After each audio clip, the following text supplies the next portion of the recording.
其實翡翠手鐲咧，真係冇你哋想象中咁貴嘅。之所以人哋外邊東歐度賣得你哋咁貴咧，其實係有原因嘅。大家人哋嘅鋪租、裝修、工人。各種各樣嘅燈油火蠟，樣樣都要錢嘅，所以賣貴幾倍都係正常不過嘅。嗱，而我哋咧只收取10%嘅辛苦費咧，就賺少少當啲街坊當交朋友嘅。嗱，因為我自己工場咩都一手搞掂晒嘅，自己買料、開料、睇料、起埋貨，絕對冇中間商一層嗰啲差價嘅，所以都唔使我點講，大家都應該明嘅。嗱，我哋一齊睇我手頭上呢批啱切出嚟嘅料，七彩翡翠手鐲，佢係嗰種濃郁嘅紫色，加帶着鮮明嘅過綠色，底妝堅持仲係好靚嘅啲。嗱，聽下啲聲就知啦。我底妝有幾靚啦！嗱，佢整體顏色分布都好均勻嘅。嗱，廢話唔多講，起條成品同大家分享下效果係點嘅。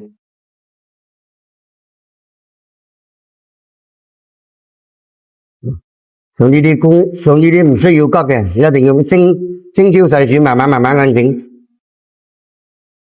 我就只需要將啲畫光慢慢呈現出嚟，過埋隻砂紙就可以拋光。而家未拋光嘅情況之下，見到都係呢個效果嘅。一陣拋完光出嚟，啲亮光一出嚟，一照到佢成條手鐲，成個樣都變晒嘅。嗱，我哋依家扎能攞去拋光。嗱，佢依家畫光嘅情況之下，佢個光係冇啊嘛，未呈現出嚟嘅。我哋只需要輕咁拋，將佢成條手鐲拋得光暈啲，搞掂。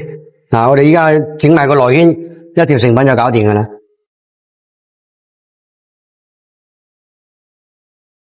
搞掂，嗱，我哋攞去嗰邊睇下效果係點樣嘅。哇，你睇下起完火之後幾靚麗啊，係咪講緊你哋咧？嗱，你睇下個冇溫柔嘅紫色，佢帶住幾抹好明顯嘅過綠色。嗱，清新淡雅，兼且個底妝係比較乾淨嘅，啱晒嗰啲預算唔高，又想要到識貨嗰啲靚女們嘅。嗱，入門粗卡講嘅就係呢種啦。嗱，如果你哋睇啱中意嘅話咧，同老夫子單翻一聲，我要一隻，我嚟同你哋安排好。